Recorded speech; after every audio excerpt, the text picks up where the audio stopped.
Okay. Hello, everyone. I'll wait just a second here and let people sign on.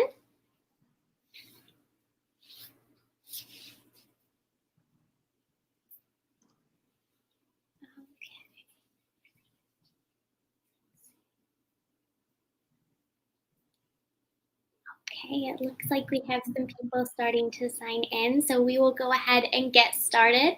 My name is Chelsea, and I am a reference librarian at Willard Library. And today, I would like to introduce Dianna Stampfler. She is a storyteller, a historian, an author. She's also president of Promote Michigan. And today we are lucky enough to have her here to talk about some of the most unique places in our beautiful state. So thank you so much for joining us today. Well, I'm excited. As I was telling you before we got started, it was really hard for me to narrow it down as to what to feature because I had so many things I wanted to share with people. Yeah, I'm so excited to hear. Okay, so I'm going to turn it over to you and we can get started. Excellent. So I'm going to go over here and do the fun things like share my screen and get us going here. So I'm super excited. As Chelsea mentioned, I'm an author, a freelance writer. I've been doing all kinds of things to promote the state of Michigan since the late 90s. And with this program, I really wanted to find things that were unique to Michigan, things that I thought were fun and interesting. And so over the course of the next hour or so, I'm going to introduce you to some places. Some you may be familiar with, but maybe some tidbits of information on some of these may be new to you. And hopefully it inspires you to travel and to read more about the state of Michigan and to get out and about and just really enjoy all the beautiful and unique things that we have here in the Great Lakes state. So it makes sense to start with probably one of our most iconic structures here in the state of Michigan, and that is the mighty Mackinac Bridge. The bridge was completed on November 1st of 1957. It's 5 miles long. And that comes in at over 26,000 feet. Its height at the main towers is 552 feet. And it's interesting to note that this was a long-term process. It took many years. The Bridge Authority was appointed in 1950. So from the time that happened until the bridge was open, you're talking of 7 different years. We had over 4,000 engineering drawings, over 85,000 blueprints, and there were over 350 engineers just to put this modern marvel into action. It was actually rated now as the 5th longest suspension bridge in the world. And of course, it connects Michigan's upper and lower peninsulas and the Straits of Mackinac. Now, if you're really interested in more history about the Mackinac Bridge, I suggest in the summer that you stop in downtown Mackinac City and you go upstairs above Mamma Mia's Pizzeria, and there you will find the Mackinac Bridge Museum. And they have all kinds of artifacts inside this museum dedicated to the men, the iron workers who helped construct the bridge itself. And if you want to visit a site a little bit closer to home, if you're in the Battle Creek area, and you want to stay kind of in Southwest Michigan, I recommend a visit over to the Public Museum of Grand Rapids, because there, right when you walk in the main level of the museum, you will find this 1951 Chevrolet Styleline Deluxe green station wagon.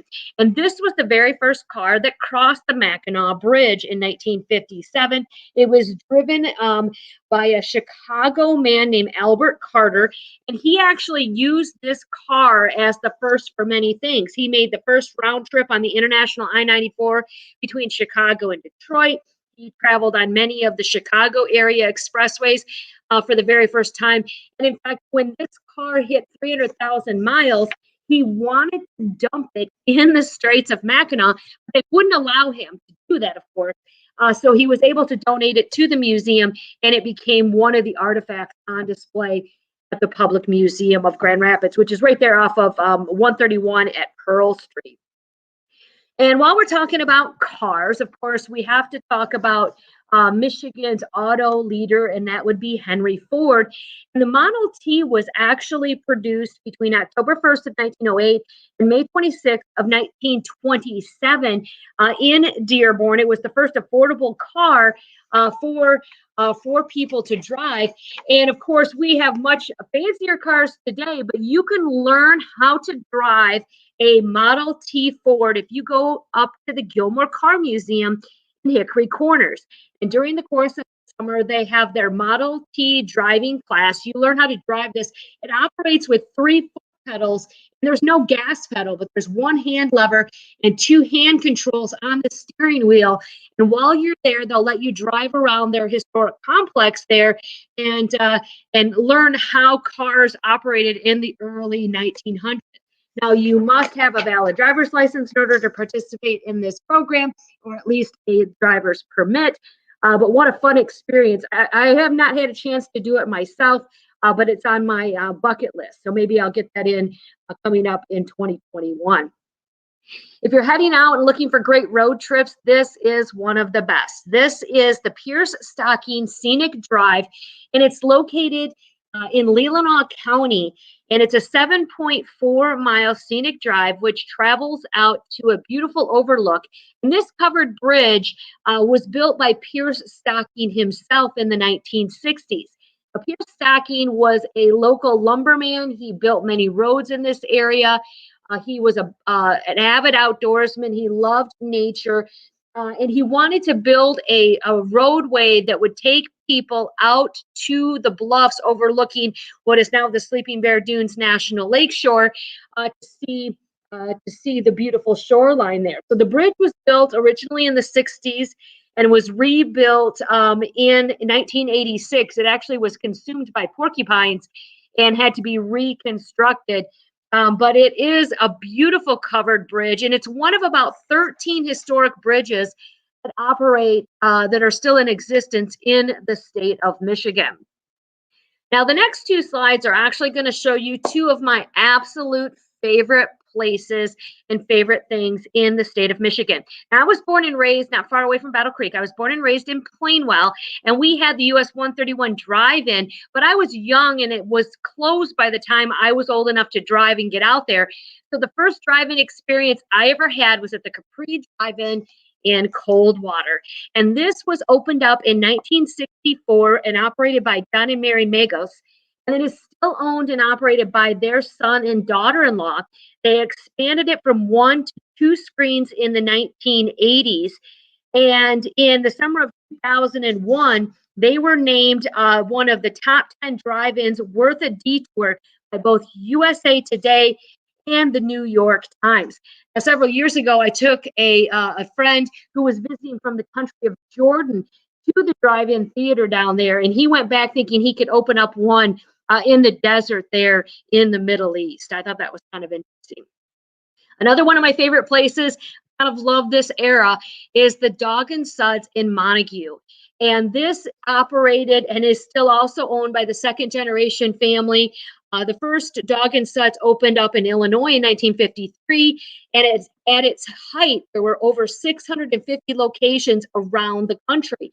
Now, most of these have disappeared, but we have 2 of them in Muskegon County, this one in Montague, and then there's another one in Muskegon, and they're owned and operated by David Hostica.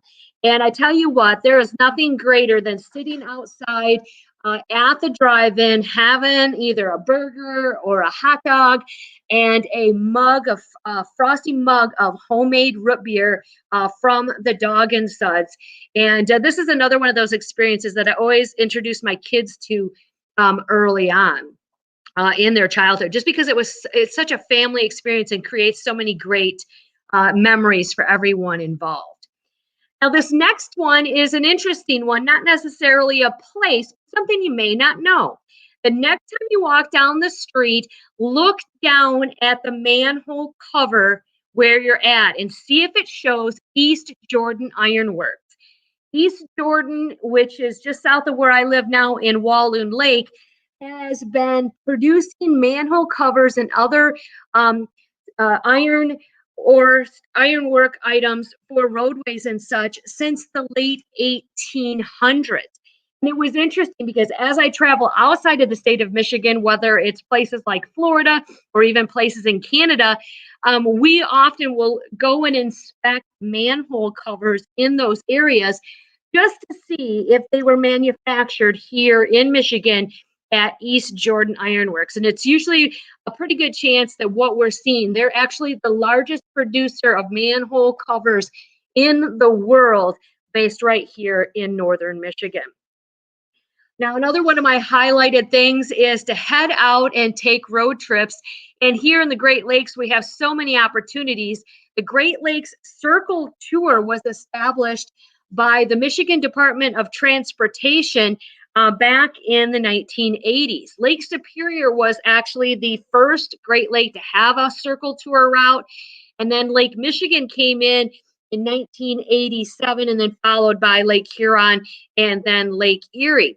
Now, Lake Michigan is of particular interest because it is the only Great Lake and therefore the only circle tour route all the way included in the United States. So if you're touring all the way around Lake Huron or Lake Superior or even Lake Erie, you're going into Canadian territory as well. But Lake Michigan is the only one of the Great Lakes entirely within the United States.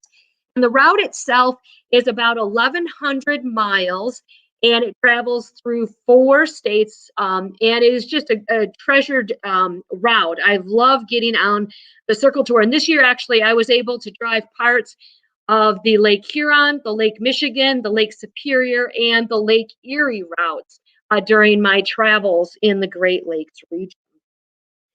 This next one is a museum that I'm sure many of you have either heard of or perhaps have visited.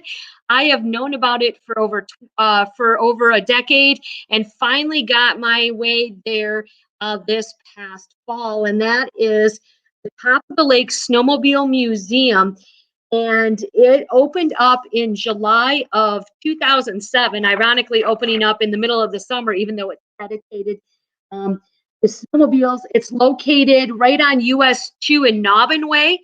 And if you go inside this museum, they have hundreds of snowmobiles inside, and many of them were manufactured here in the state of Michigan. And that was quite a surprise to me because I didn't realize that we had so many manufacturers here in the state. Typically, each year, this group that runs the museum will also run a vintage snowmobile parade.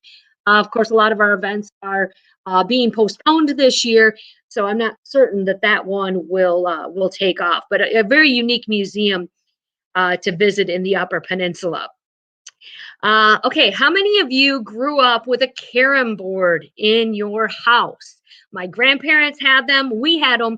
Unfortunately, we didn't have all of the gadgets to play the different games, checkers or chess or backgammon. We used ours to put puzzles together. But the carom company, which manufactured these carom boards, been in business for over 130 years, and they're based in Ludington. And it is a family company. It's moved in and out of Michigan and been bought out several times, but they recently took all of their operations back to the Ludington area, and they make a variety of tabletop games. I actually have my family's vintage carom board hanging on the wall in my kitchen as a decoration and a testament to the family history of owning our carom board. Now, the Snurfers here, which is next up on this screen, they have gotten some interest just recently again as they started manufacturing these early snowboards. So before snowboarding took off 10, 15, 20 years ago, this was what folks used when they were going out and doing some sledding. And this was invented in Muskegon in 1965 by Sherman Poppins here. And he actually developed it as a way to get his daughters out of the house during Christmas vacation and to get them out exploring in the winter. I love the price here, $6.88. The last time I looked for the Snurfer that Sherman is holding, the brown one that he's holding in that lower photo, it was going for about $125 on eBay. So these are sought after, and they're very fun early snowboards. And they actually have a historical monument in downtown Muskegon dedicated to this man and his life. If you're heading up into the Benzie County area, you'll want to make a stop in at the Gwen Frostick shop. And Gwen Frostick was born in the Detroit area, and she went to Western Michigan University, where I went and where I just learned Chelsea went as well. So go Broncos. But she had a very unique style for her art. Um, and she developed this art form, this block print artwork using an original Heidelberg platen press. And she made these beautiful pieces of art. And you can see that on the right-hand side there. She made stationery and napkins and note cards and all kinds of these just very beautiful prints that she designed and then used her press to print them. And I have several of those in my collection, several of her books, her poetry, and a handful of her framed prints as well. And she became very well known and was an award-winning author. And when she passed away, she actually donated all of her money to Western Michigan University, and they put it into the art school there. And the art school is then named after Gwen Frost. If you're looking for a little bit of a fun experience like a cattle drive, you don't need to head out to the western part of the United States. You need to head to Western Michigan and to the town of Rothbury, or the village of Rothbury, and the Double J Ranch and Golf Resort. This resort has been operating since the 1930s, and it actually was called the Jack and Jill Ranch back at that point. But since it became the Double J, they have this dude ranch. They have cattle drives. You can go out and do wrangler for a day. They have rodeos. The photo on the lower left, that young girl doing the riding of the sheep, that's a mutton busting. And my son did that when he was 6 years old. I think he lasted for about 4 seconds on that. But what a unique experience. They have a variety of lodging options. You can stay in these covered wagons or teepees. They have an outdoor water park, an indoor water park, award-winning golf course. It's just a really great family-friendly destination over near the just north of Muskegon area. This is the Walk of Art Sculpture Park coming up next, and this is located in Elk Rapids. And we stumbled on this quite by mistake a couple of years ago, just simply looking for a quiet beach.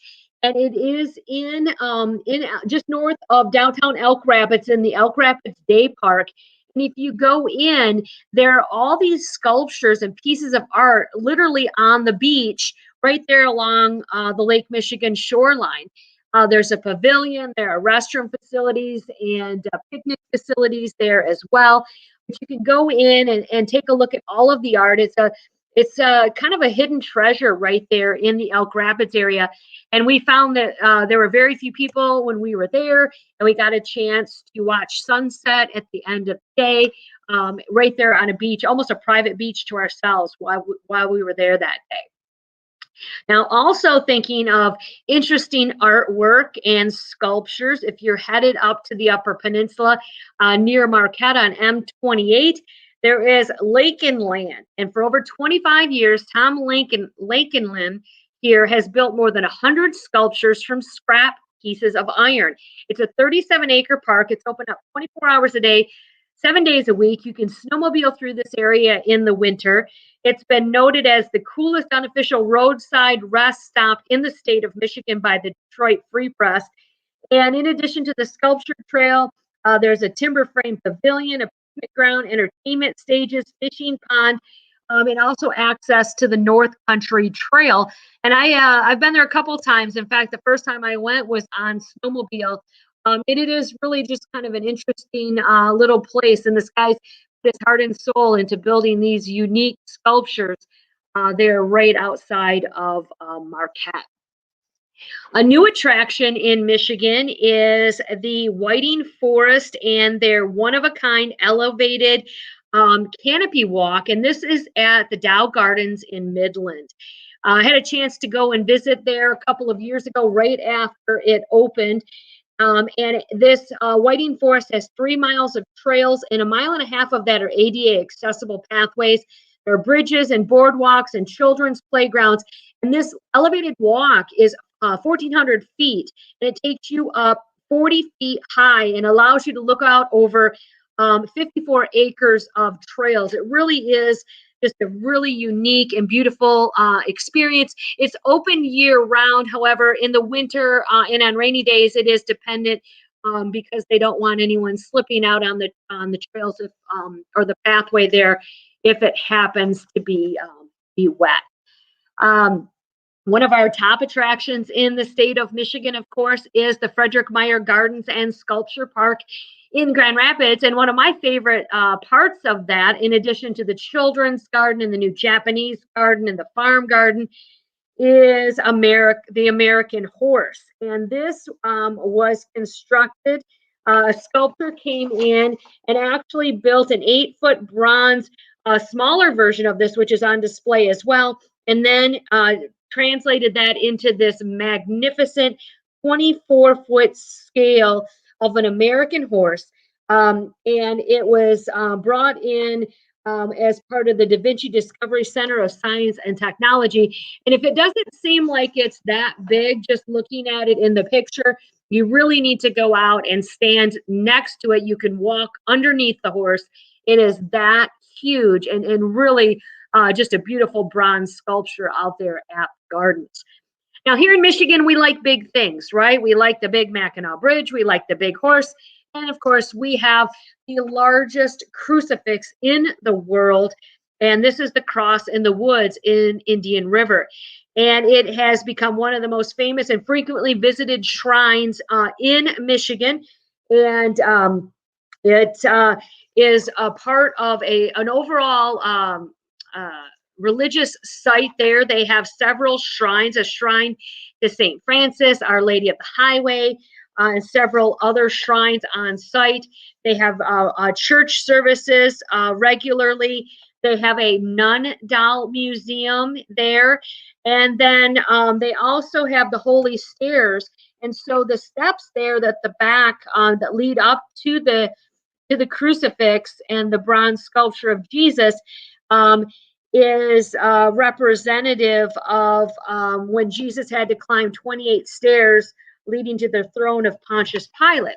So I got a chance to visit this for the very first time a couple of winters ago. So it is open 365 days a year. You can walk out through the back and see the shrine. Another great spot if you are up for a long road trip and you want to head up to the Keweenaw Peninsula in Michigan's Upper Peninsula. It's that little pinky that sticks out at the top.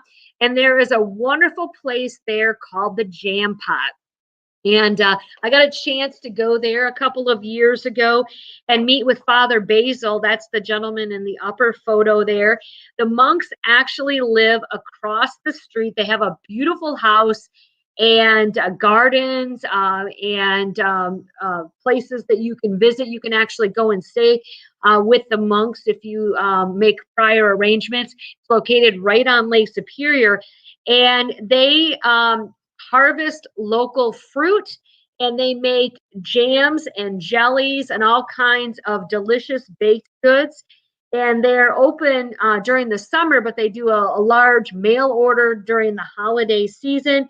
And they really support themselves year round by the money that they make here in the bakery. I'm going to tell you, if you've not been, or if you're going to order online, their items are a little pricey, but they are absolutely delicious. They have a rum cake that will knock your socks off, but it is definitely one of the greatest attractions up in that area, in a beautiful setting right there in Eagle Harbor on the Keweenaw Peninsula. Now, this next monastery, I just learned about this week. So you guys are the first ones for me to tell about this. Someone happened to post it in a unique Facebook group that I'm a part of. And I think it's called Damasala Forest Monastery. And this is located in Perry, Michigan, which is just southeast of Lansing area. And it is a Buddhist monastery that's located there, and they offer services and classes to the general public, located in just this small little area outside of Lansing. Now we're back to our big things here in Michigan. Of course, with the Great Lakes, we have a huge history tied into lumbering and maritime heritage. And the world's largest working weather vane is located in Montague, Michigan. In fact, it's right across the street from the Dog and Suds that I talked about earlier. And it was constructed by the Whitehall Metal Studios.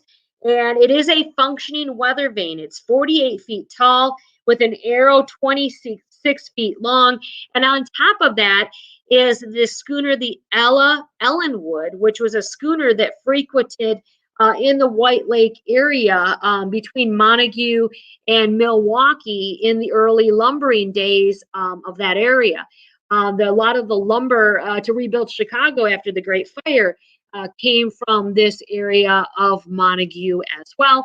A beautiful lighthouse in that general area, and a neat little cemetery where there's a woman named Hannah Samus Lincoln buried. They say that she's a cousin of Abe Lincoln, although I haven't been able to necessarily prove that to be true.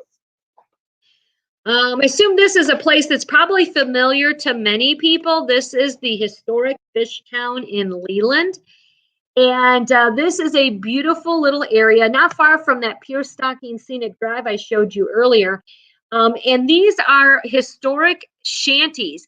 Of course, we did a lot of fishing off the Great Lakes, and in this area, the ships would come in and they would bring the fish, and they still have Carlson's Fish House that operates in this area. So you can go in and get locally smoked fish. You can get wine, you can get bread, you can get cheese. This is actually one of my favorite areas to go and buy all the ingredients that you need for a picnic. And then if you do that in the late afternoon, then you go and find a quiet spot on the beach and watch the sunset over Lake Michigan. This area is also where you would catch the ferry boat if you wanted to go to either North or South Manitou Islands, which are all of that part of the Sleeping Bear Dunes National Lakeshore area, which was established in late 1970s. Now we have some interesting ferry boats that operate in Michigan as well. The Saugatuck Chain Ferry is the only remaining chain ferry in the United States, and it's been in operation in Saugatuck since 1938. And 3 pulleys keep it in line as it's pulled across the Kalamazoo River. What a great little opportunity and an experience. I'm all about, taking kids and grandkids out to do things that they are going to remember later. And this is just one of the great little places. It's open Memorial Day to Labor Day. The upper picture is actually the Ironton Ferry, and that operates not far from where I live up here. It operates late spring until early fall. It crosses the south arm of Lake Charlevoix, and this ferry has been in operation for decades as well. It takes about 4 minutes to go across. I think it's $3 or $4.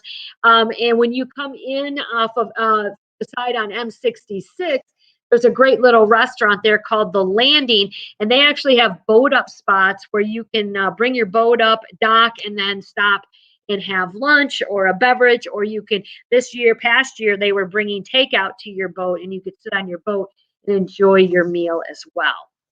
Now, over in the Detroit area, we have an interesting boat named the J.W. Westcott II. It's known for its delivery of mail to ships while they're underway. It is an actual operating post office. It has a floating zip code. Unfortunately, I don't know what it is, but they allow it to travel out to take mail to the ferry boats that are traveling in and out of the Detroit River and traveling either up to the Sioux Locks and to the Lake Superior, or if they're going through the Straits of Mackinac and on over into Chicago. But they've been operating a boat like this since 1874, delivering mail there in the Detroit area. Now, I'm sure everybody on the call or on the program today has been searching at least once for the elusive Petoskey Stone, Michigan's official state stone. And this is an interesting one that I want to share some things about that are tied to Battle Creek. This became the official state stone in June of 1965 when Governor George Romney signed it in along with all of our other state symbols.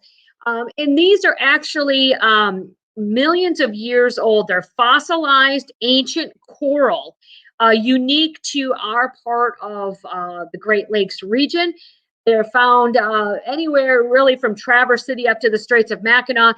The Charlevoix, Petoskey, Harbor Springs areas where significant deposits of these are found. Now, the best times to find Petoskey stones are in the spring after the winter thaw, because these the bottom of the lake has been kind of churned up over the winter, and it deposits a new batch of rocks along the shoreline.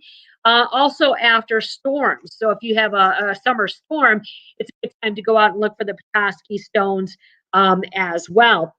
But one of the interesting things I wanted to note, since we're doing this program with the Willard Library in Battle Creek, is one of the earliest printed newspaper accounts of Petoskey stones comes from 1924 from an article that appeared in the Battle Creek Inquirer. And it was about a large Petoskey stone that served as a paperweight on the desk of Phil Ross of the Central National Bank. And at some point, according to this article that I wrote, E.M. Brigham, curator of the museum in Battle Creek Public Schools, was consulted about the stone. And he talked about it wasn't really so rare. In fact, he said you could find it in the streets of Battle Creek. And it was really kind of interesting. But you can go online and on newspapers.com and find accounts of his references to the Petoskey stone. And it showed up in a couple different newspapers in Battle Creek in articles back in the early 1920s and 1930s, which I found was quite interesting. Just a quick refresher. It's been a long time since many of us have probably been in fourth grade where we learn about Michigan history. But the Petoskey stone is just one of our state symbols. There's a refresher. Our apple blossom is the state flower. The state bird is the robin. The state soil is Kalkaska. The state fish is the trout. The state reptile, the painted turtle. The state fossil is the mastodon. The state tree is the white pine, and so on. So just a little quick refresher on that.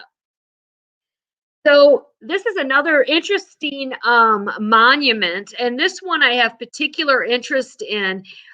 This is the Hugh Gray Cairn, which is located in Coweta near Elk Rapids. And Hugh Gray is known as the father or the dean of the tourism industry in Michigan, and he worked for an organization known as the Michigan Tourist Resort Association. Well, when I started working in the tourism industry in 1997, I was working for that organization. And so this man really established tourism in the state.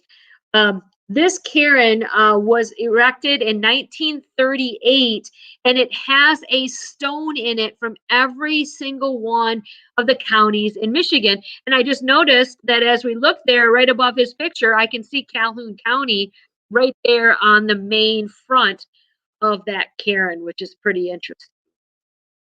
Now, while we're on the topic of stones and while we're in northern Michigan, if you continue on up US 31 from Coweta to the city of Charlevoix, you find this really cool little neighborhood, and it is based on homes built by Earl Young. And Earl Young would go out and he would find rocks in Lake Michigan, and he would bring them in and he designed them into what are known as hobbit houses or Smurf homes. these mushroom houses that he built, and he has a neighborhood of them just outside of the downtown area. And he built dozens of these houses. This is the thatch house, and a handful of them are open, and you can rent them and stay. There's a couple of them. I stayed in one that was available through Airbnb. But they really are significant to the Charlevoix area. And just recently, I learned about this particular house that he built. This is actually the guest house of the Panama House, and this is a gentleman by the name of Norman Panama, and his father commissioned Earl Young to build a house and this guest house. Well, Norman Panama was a playwright and a screenwriter. He wrote the screenplay for the film White Christmas, and they think he actually wrote it while staying at that summer home there in Charlevoix. So, kind of an interesting little tidbit about that community. Now, those of you from Battle Creek are going to appreciate this next slide, and I have always been fascinated and honored to tell the story about Del Shannon. He was born as Charles Westover. Now, it's interesting that if you look at 10 different sources, History Channel, local newspapers, everything else, you get different accounts of where he was actually born. Many say Battle Creek. Many say Coopersville. Some say Grand Rapids.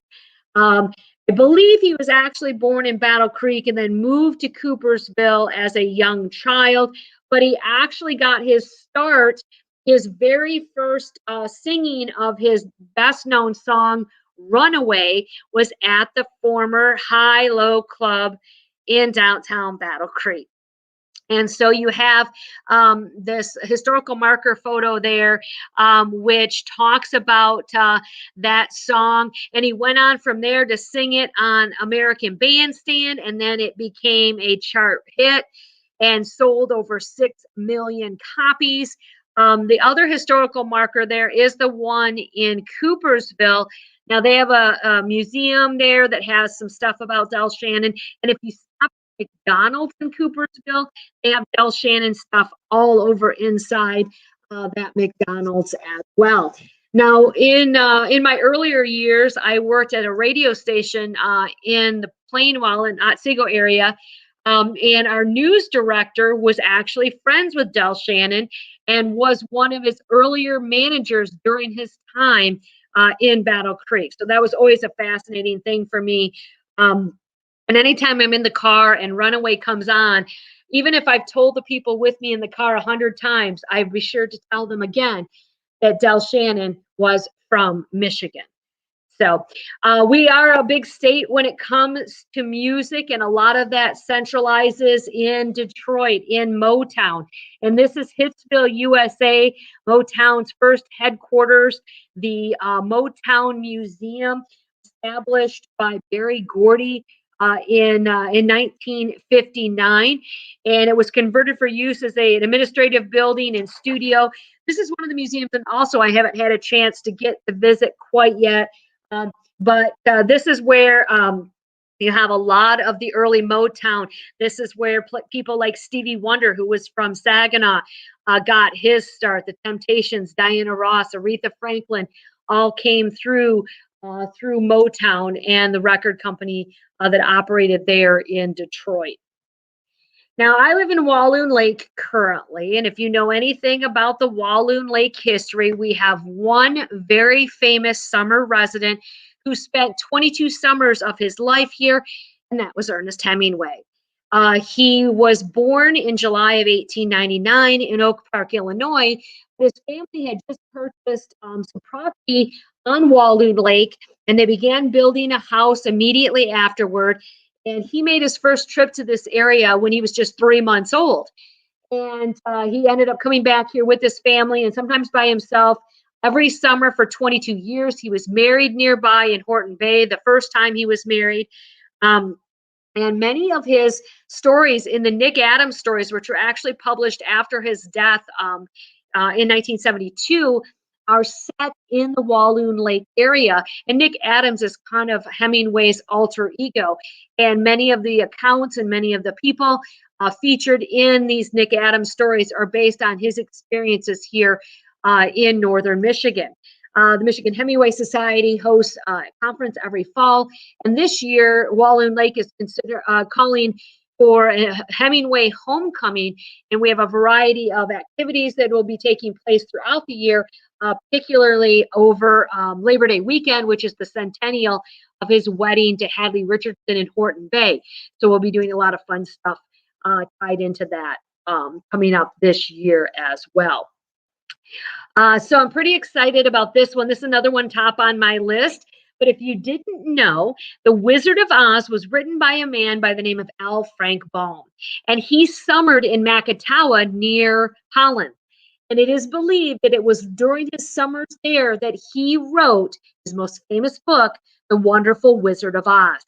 There is a castle and a park in this area, and it was kind of the inspiration for The Wizard of Oz and the Yellow Brick Road and all of the characters that are based there. Well, this last 2 summers ago, they actually opened up in various locations around downtown Holland these sculptures and living floral mosaics, a yellow brick road.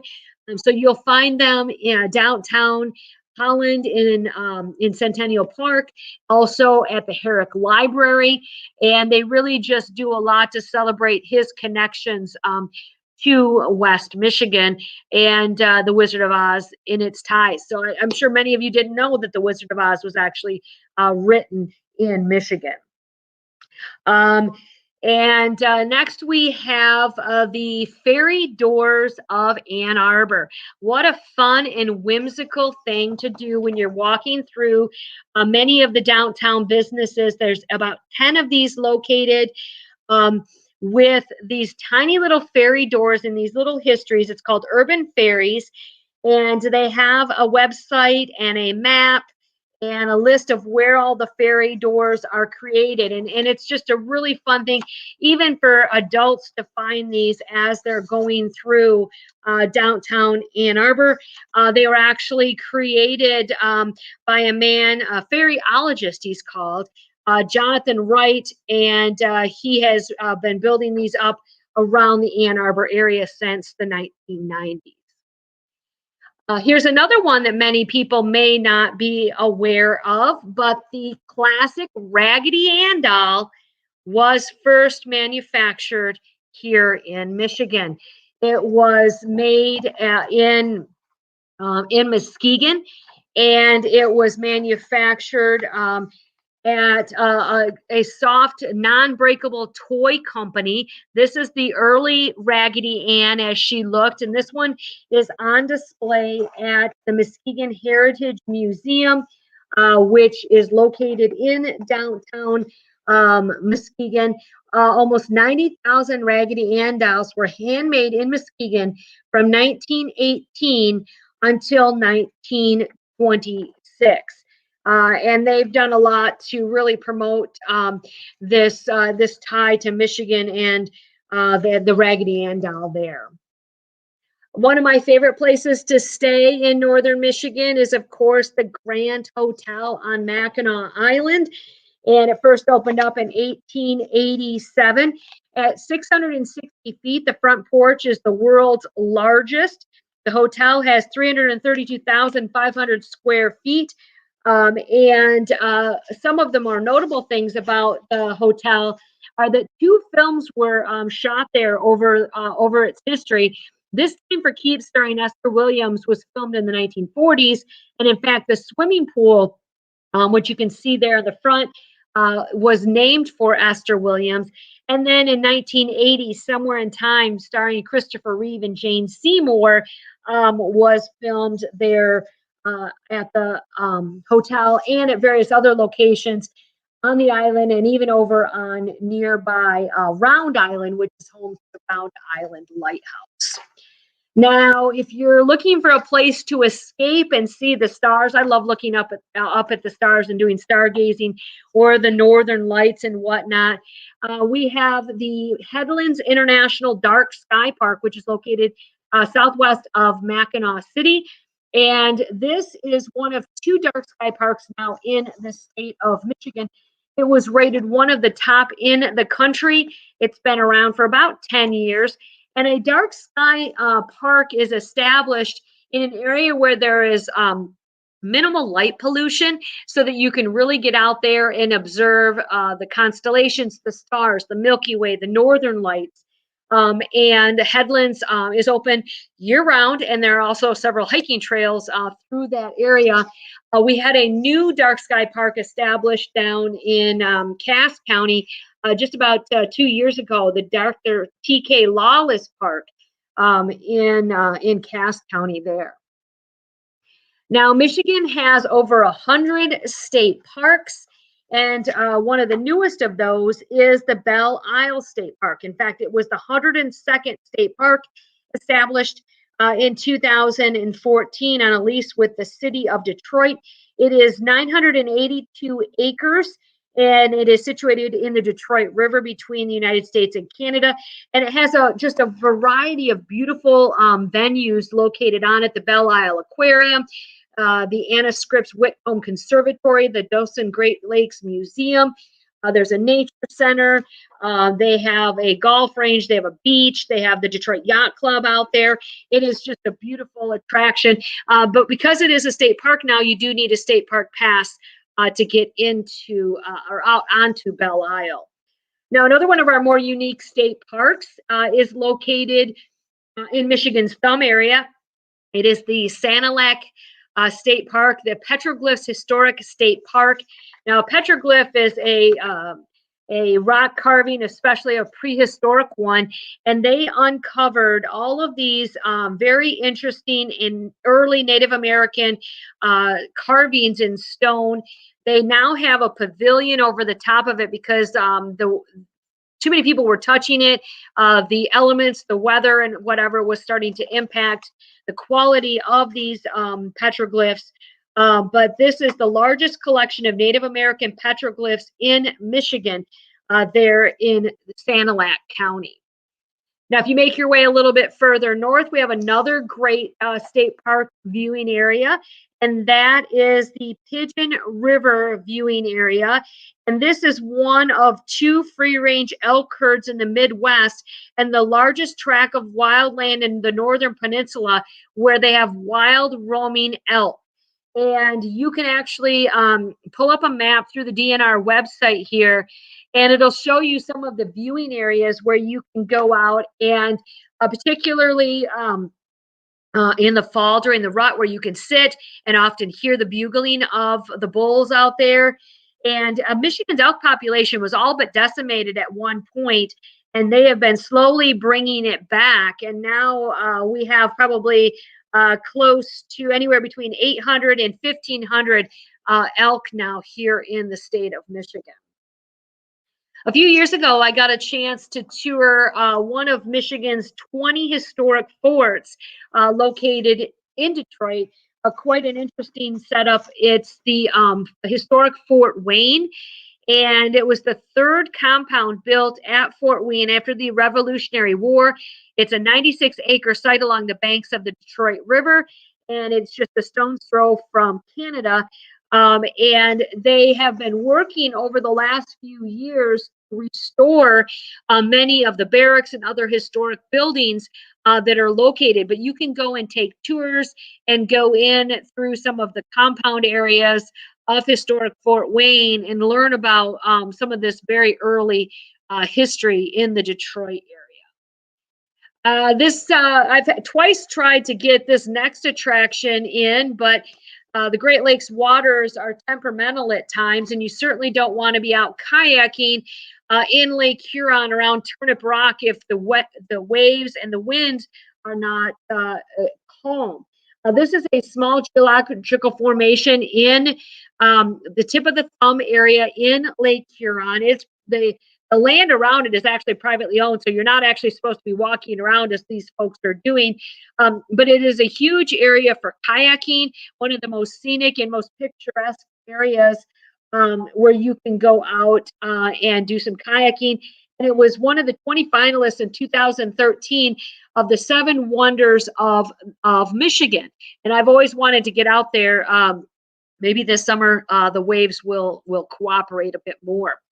Now, if you make your way up the shoreline of Lake Huron toward Alpena, you find your way at the Thunder Bay National Marine Sanctuary. And this area, as you can see from the map on the left, is a high concentration of shipwrecks. And they have a lot of opportunities for folks to learn about the ships that have sunk in this area. There's a museum that has exhibits and details and archives. You can do scuba diving over some of the shipwreck sites. They have glass bottom boats that will take you through this area and let you see some of the shipwrecks. Several lighthouses, of course, in this area as well that weren't always the most efficient in preserving the ships from going down in the late 1800s. But this is an area known as Shipwreck Alley. We also have one of those up near Whitefish Point in Lake Superior, where there was a high concentration of shipwrecks in that area as well. Now, this next site here is one that has me a little nervous about checking out, but this is the Millie Mine Bat Viewing Site, and it's located in Iron Mountain. Now, I am deathly afraid of bats, and I understand the value that they bring to keeping mosquitoes at bay and whatnot, but I had one too many bat loose in my house growing up as a child. So I am deathly afraid of these things. But if you are so inclined, you can head up to Iron Mountain, and this abandoned vertical iron mine is now home to one of the largest hibernating breeding bat colonies, up to 1 million bats in the whole North America. The air shaft there is 360 feet deep, and it's like a bat hotel for those who wish to explore in that area. Last summer, I got a chance to finally visit this site. I have been trying to get to this area for over 20 years, and it is in Paris, Michigan, in Mecosta County, and it is the replica of the Eiffel Tower. During the 1930s, Paris Park had a temporary bunkhouse that sheltered government workers, and these were eventually torn down, and the metal frames from the beds were kind of stored away. Well, in the 1980s, a high school teacher and his students at the Career Center near Big Rapids took those old bed frames and constructed this miniature sculpture of the Eiffel Tower because, I mean, they're in Paris, Michigan, so it made sense. So I was really excited to actually be near enough this past summer to stop by and get a photo finally of the Eiffel Tower in Michigan. I had a chance to visit this place as well. There's Croswell Swinging Bridge located in the town of Croswell. It is a pedestrian suspension bridge, the longest spanning suspension footbridge in the state of Michigan. And it was built in 1905, a cost of $300. It spans 139 feet. And the original bridge had just 2 cables, which were provided by the Michigan Sugar Company, which is located right nearby. The Michigan Sugar Company is the largest producer of sugar. So if you buy Pioneer sugar or Michigan sugar, it comes from this area. And that thumb area of Michigan is the largest grower of sugar beets this side of the Mississippi. And so it is part of this community there. This past summer, I got to spend my birthday on one of Michigan's lesser known islands. It is Boblo Island. And Boblo Island is accessible on a ferry boat out of Sheboygan. And it is a very remote and basically nothing. There's a handful of people that live there and a couple of businesses. And we went out there because we were looking for the cabin of John Dillinger, and we found it. Now, John Dillinger was a gangster from Chicago, but rumor has it in the 1930s that he had a facelift or a reconstructive surgery to kind of disguise himself from police, and he went apparently to Boblo Island to recover.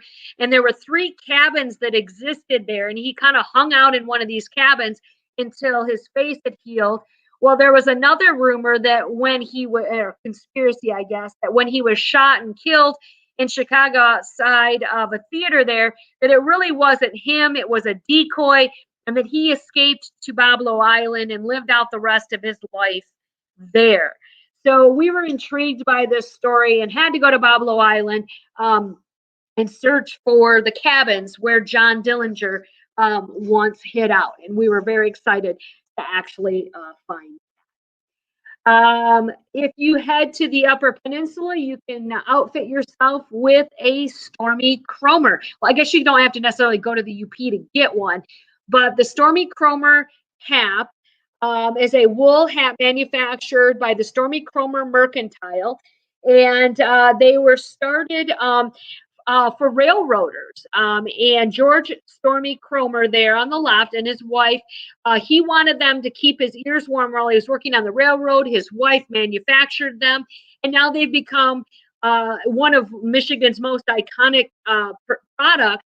And I'd like to introduce my granddaughter there, who got her first Stormy Cromer for Christmas this year. And she seems pretty pleased with herself in that beautiful place, or that beautiful hat that she has. Now, another company that has ties to Michigan that keeps us warm and is tied to the early working man in Michigan is Carhartt Company. You may not know that they were formed in 1889 in Dearborn, Michigan. And they were founded by Hamilton Carhartt, and were making clothes for manual laborers. But now they're making very decorative and beautiful women's wear, jackets, hats, gloves, all kinds of things. So it's not just meant for the workforce any longer. Now, if you're going to have lumberjack type clothing, you really should have lumberjacks in Michigan as well. And Michigan is home to several large-scale Paul Bunyan sculptures. One of those is, of course, in the Straits of Mackinac, and that is Paul and Babe the Blue Ox at the base of Castle Rock in St. Ignace. Towering, the rock itself towering over 200 feet above the waters. So I like that these guys are sporting their masks this summer, as was appropriate. The other lumberjack we have there is one of the areas where I stop off quite a bit, the Paul Bunyan statue in West Branch. But we also have Paul Bunyan statues, a cook camp with a huge kettle in Newberry. We have a statue in Alpena, one in Manistee, one in Osinki, and one in Skoda. So Michigan certainly loves its Paul Bunyan statues and the history that goes with the early lumbering era here in the state of Michigan. Now, I'm embarrassed to admit that I have never made the hike to the top of Castle Rock in St. Ignace. It seems kind of a daunting task. Unless I did it when I was very, very young and I just don't remember it. But for those of you who are interested, it is one of the many noted castles in the state of Michigan, although a castle of a different type. Near where I am at in Walloon Lake, we have over in Charlevoix the beautiful Castle Farms. And this facility was built in 1918, and it was built by a gentleman named Loeb, and he built it because he was a sales rep for Sears and Roebuck for the catalog company, and he operated it as a working farm, and he would have farmers come in and he would demonstrate milking machines and plows and other items that they would need to purchase from the catalog for their farms. Well, over time, that operation ceased, but in the 60s, it was a concert venue, and I never got a chance to go see a show, but like Kiss performed there, I believe, and a lot of other well-known acts there, and now it is a wedding venue, and I believe that they can host as many as 7 different weddings in different parts of Castle Farms over the course of this huge complex. And while we're talking about castles, I thought I would share with you a few other castles that we have here in the state of Michigan if you're interested.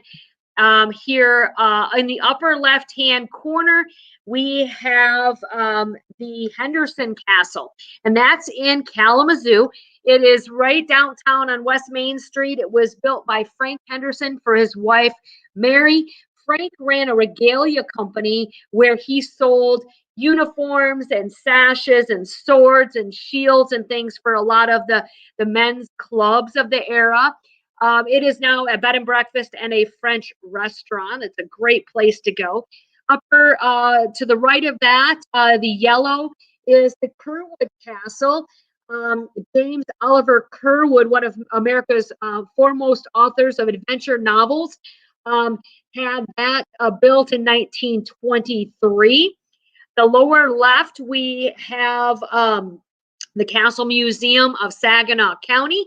And I believe that started out as a post office and then now is operating as the museum. And then the Saginaw, I guess, apparently big into castles because the other photo is the Hoyt Library in Saginaw, which has a castle look to it as well, built in 1891. And I had a chance to give a presentation there a couple of years ago. What a great little venue down there. Now, this is a different type of castle. It's almost more of a Aladdin's castle, located in the Lachino Islands in northern Lake Huron. This is near Cedarville and Hessel. So this would be kind of east of and north and east of Mackinac Island. And this is Dollar Island. And this house takes up the entire island itself. And it was for sale a year and a half ago. I haven't heard of it sold, but it is up for sale for $850,000. It's less than about a half an acre in size, the island is, although the high water levels in recent years have kind of diminished some of that. The house itself is 1,600 square feet, 1.5 stories. But what a magical place located in the Lachino Islands. Now, many of our lighthouses in Michigan are also kind of castle-esque. And one of my favorites is the Big Bay Point Lighthouse, which is located up on Lake Superior. Big Bay is northwest of Marquette. And the town of Big Bay was actually owned by Henry Ford, and he did some of his operations for his auto industry in that area. The Big Bay Point Lighthouse was built in the 1880s. It is a bed and breakfast, and it is one of 13 lighthouses featured in my best-selling book, Michigan's Haunted Lighthouses. And it's believed to be haunted by the ghost of the former keeper, William Pryor, whose son George died at the light. So if you go there, be prepared that you may encounter some other spirits while you're there. Now, Michigan has more miles of shoreline than any other state, and thus we also have more lighthouses than any other state as well.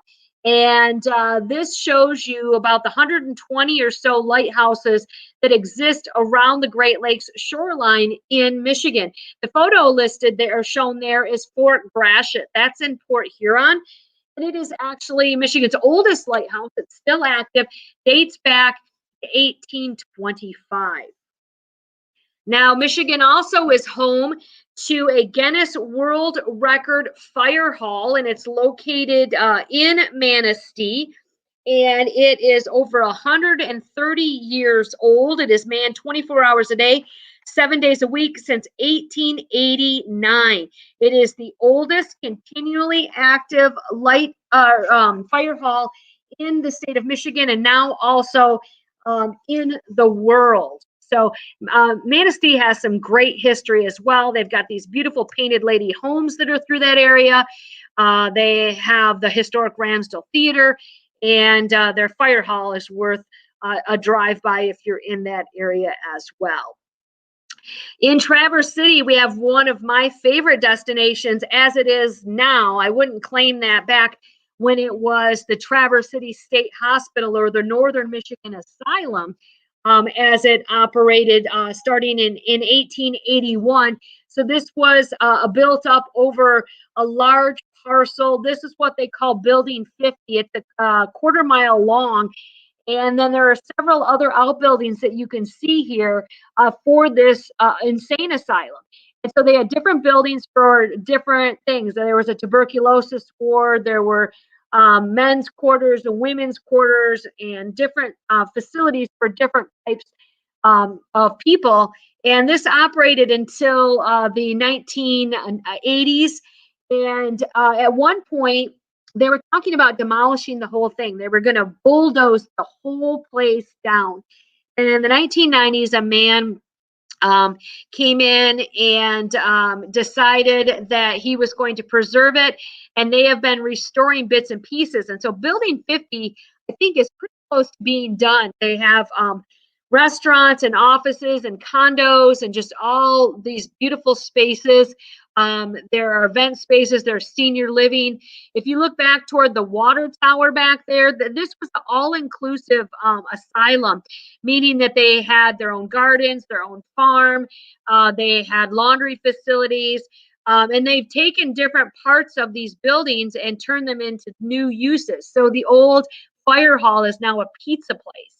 The old laundry facility is a winery on one side and a coffee house on the other.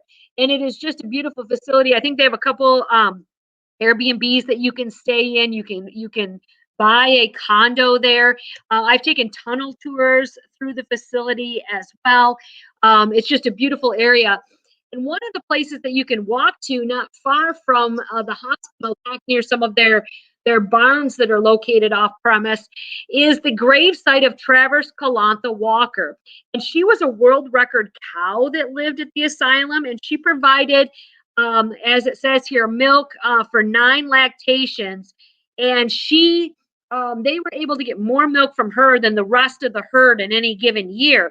And in June every year, the folks, they have a big celebration for her at the village at Grand Traverse Commons, and they take a parade from the village out to her gravesite, and they have like an ice cream social, and they just do this whole thing to celebrate this world record cow. If you want to go to one of Michigan's other unique islands, it's Beaver Island. And Beaver Island has a rich history. It's right now mostly populated with folks of Irish descent, but there were a lot of Mormons back in the 1800s. And in fact, Beaver Island was the home of King James Strang, Michigan's only king, a self-proclaimed king of the Mormons, until he was assassinated. But one of the newest attractions on the island is actually the Beaver Island Retreat. And I got a chance to go and stay out there a couple of years ago. And you stay in these beautiful safari tents. I think there's about 10 of them out there. They have a public pavilion. You can use the kitchen and store things in the refrigerator. It's a very eco-friendly place. You go out there and you can have your campsite, and they have a queen size, just this most comfortable queen size bed. They have bathroom facilities nearby, luxury linens and everything when you're there. It's called glamping, and it really is a great experience out there on Beaver Island. Now, if you head on up to the Pictured Rocks, you can do some sightseeing there in the Pictured Rocks National Lakeshore. We were supposed to do this in September, but the waves, again, were too high. I don't know what it is when I try to kayak on the Great Lakes. The weather doesn't cooperate so much. But Pictured Rocks kayaking will take you out in this boat, and they'll drop you off out in the water, and then you kayak around the shoreline there of the Pictured Rocks, and you just get this beautiful view of the rock formations that are there, and you get to do a little exercise as well, as opposed to just being on a sightseeing. The next slide here is something of personal interest to me, a personal collection that I have, which is known as a helm scene. And a helm scene is a lighted picture that was manufactured in Grand Rapids back in the 1950s and 60s. And they began to grow. They had a factory on Plainfield Avenue in Grand Rapids, and 35 salesmen all over the place, all over the country, that were making these lighted pictures. And they you plug them in, you hang them up, and they just are these beautiful scenery shots from all over the country. Well, I've known of these for about 15 years. And last year, I found one at an online auction for about $50. So I snagged it. Now, if you've ever done any type of collecting, you know once you have one, you need more than one. And now I think I have five. And they sell on Amazon and eBay auctions for sometimes $200-300. And luckily, I've been finding them under $100 at various online auctions that I find. But I just think it's a really neat. I remember seeing a lot of them at cottages when I was a kid and not really even knowing what they were. But now I have a mission to try to collect as many of them as I can, especially the ones that feature scenes that are either specifically of Michigan or look like they're from the state of Michigan. Now, how many of you have been up the tunnel of trees, M119, from Harbor Springs to Cross Village and stopped at the famous Legs Inn restaurant for a meal? Great Polish food in one of the most unique and iconic restaurant settings in Michigan. Now, it gets its name, Legs Inn, because if you look there at the top of the building, the railing of sorts there are actually overturned stove legs from old metal stoves. That's how it got its name. George Smolak started this restaurant, and it is just absolutely one of the most favorite places. It was established, I think, in the 20s. Inside decor, all of this unique wood sculptures and taxidermy. They also have beautiful outdoor gardens. And they were open this past summer, although normally on a non-COVID year, you wait a long time to get a meal.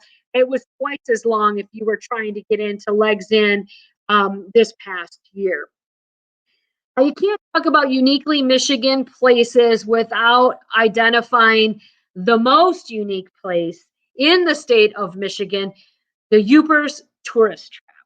And I can't believe that it took me until last summer to actually stop by and see Big Gus and all the other bizarre attractions at the Yoopers Tourist Trap and Rock Shop.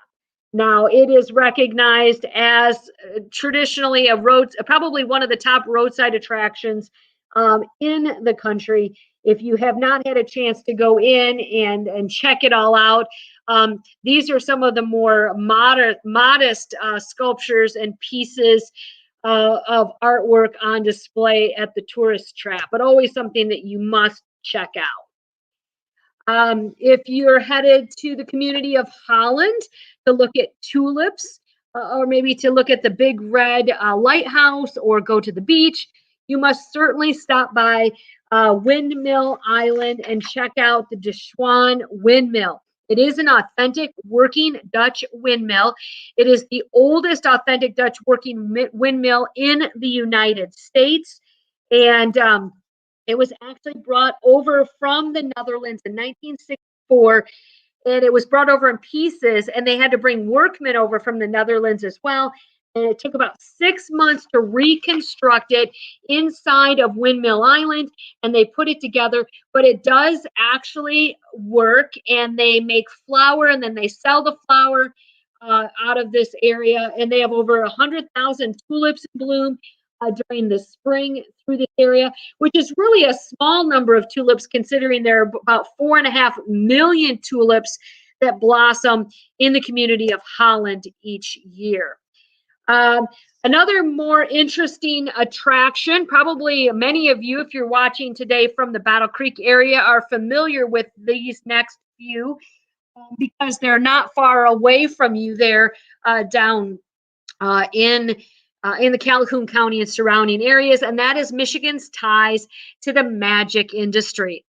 Harry Blackstone was born in Michigan.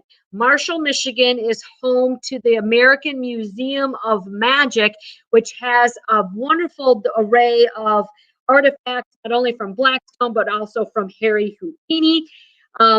And they have in nearby Colon, the magic factory where they manufacture and sell through mail order a variety of magic tricks and illusions.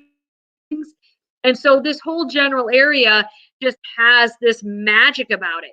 Every year in August, Abbott's hosts their magic festival where Blackstone and a lot of the early magicians would come in. And Lakeside Cemetery, which is also located in Colon, is the final resting place for more magicians than any other cemetery in the world. Now, Blackstone, I believe, who died in California, was actually brought back and buried here at the cemetery. And several others over the years, many of them names we don't know, are recognized, but they have such a tie to this part of Michigan that they wanted to be buried there with their fellow magicians. Now, obviously, Harry Houdini was not from Michigan, but he died in Michigan. He had a performance and died on Halloween in Detroit in 1926. His last show at the Garrick Theater there. And for a while, they were marking all of the historic sites, the theater, the funeral home, the hospital, and such, all the places where he was during those last days of his life.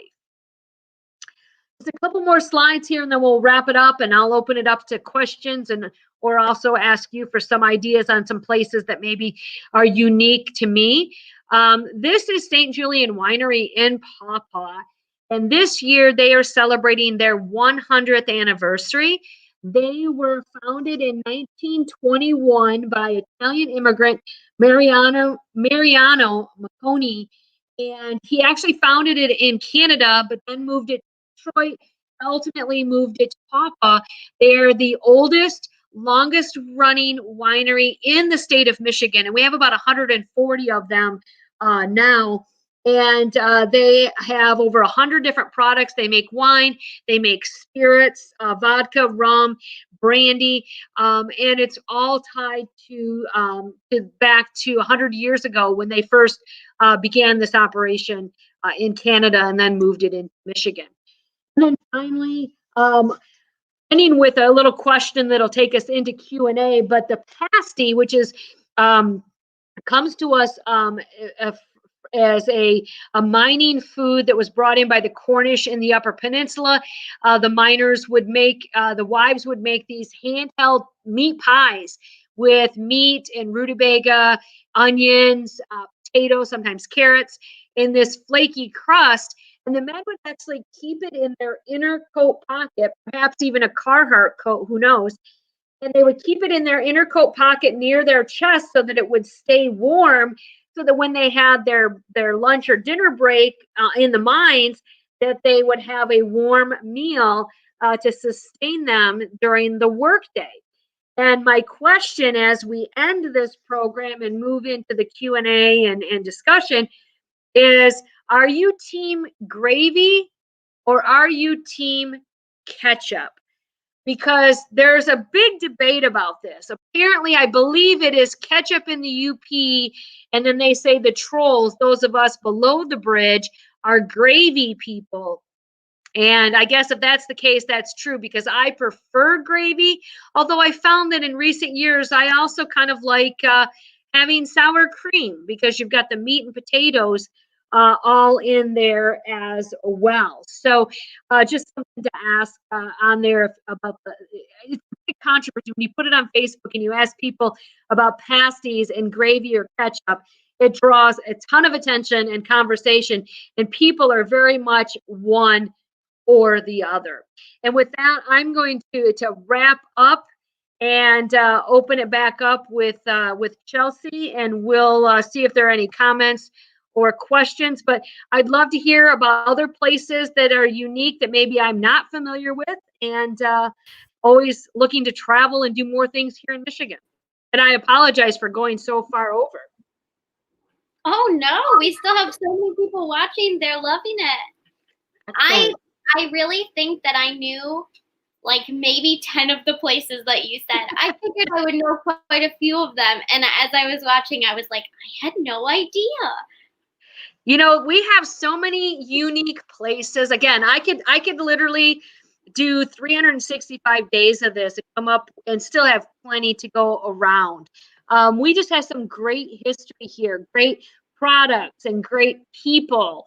You know, I gave you a handful of the people with famous people with ties to Michigan, but we have so many others. And I remember one of them, I should have brought it up, was an author we saw with my son at the Willard Library, which was Jonathan Rand, author of the American Chillers series. He's got a place in Tapanabee, his store there. And my son was in middle school and wouldn't read anything but Jonathan Rand books. And then you guys brought him in to the library. So we came over, and my son still has, and he's 25, still has his autographed copies of the books he got at the library that day. I was just talking about him today because I also met him when I was in middle school, and I have a picture with him. And we were talking about this program today, and I was just talking about him and how I still remembered that from middle school. That's funny. I saw somebody mentioned about the bottle house in Calava, and no, I did not mention that. Thank you for the reminder on that. Beautiful, cool bottle house. I mean, I'm more of a can person. Would we have cans houses now? Because they don't really sell much pop in bottles anymore. Yeah. And I do see, it looks like a lot of people are either ketchup people or plain. Wow, I feel like I'm the minority then. Yeah. Yeah. Oh, let's see if there's other. People are asking about. Hi, Ginger, if you're still on. Thank you. And my buddy Jim Brown from Bay City is on. So this is great. There's other places. If you're interested, there is a Facebook page for Uniquely Michigan, and I'll share that. I think I'll try to share it. Maybe it's a private chat here. This one won't work, so we might want to share it on Facebook. Okay. You search Facebook for Uniquely Michigan. It has a red Michigan icon and the Petoskey Stone background. You can follow along, and I'm always posting stuff on there, things I find. And there are also opportunities for you to share. Maybe I need to do a posting about Hell, Michigan, which is also a place that I have been. And always open to people sharing other ideas about places that we should go and check out as well. Oh, good, Candace. I'm glad I'm not the only gravy person. Thank you. At the very top of the comments, there should be a link to a blog post and a PDF that has website links to all of the places that you talked about, right? Yes. So I know I go through a lot of information. So I made sure, and I put together this list. It's a two-sided list, and it's I believe in order of the presentation. So it'll talk about the place that I mentioned, and then there's a website. Now it's a PDF, so you might have to do a little bit of copying and pasting on it. But it'll give you more information about all the places, or some of the names. If you forgot some of the names, you can grab it from that as well. Yes, that's awesome. I will definitely be using that myself. Oh, and I noticed it was my friend Victor who told us about Hell, Michigan. I should have known. So much. It's fun when you have friends that pop on a call, and to know that they're paying attention. So yeah. Well, this has been so wonderful. Thank you so much for joining us today. And I hope that we get to see you again in the future and hear about more cool places that you've visited and can share with us. Absolutely. We'll schedule something when we can be in person again. Yes. Yes. Excellent. Thank you, everyone, for coming out to listen. Yes, and thank you for being here.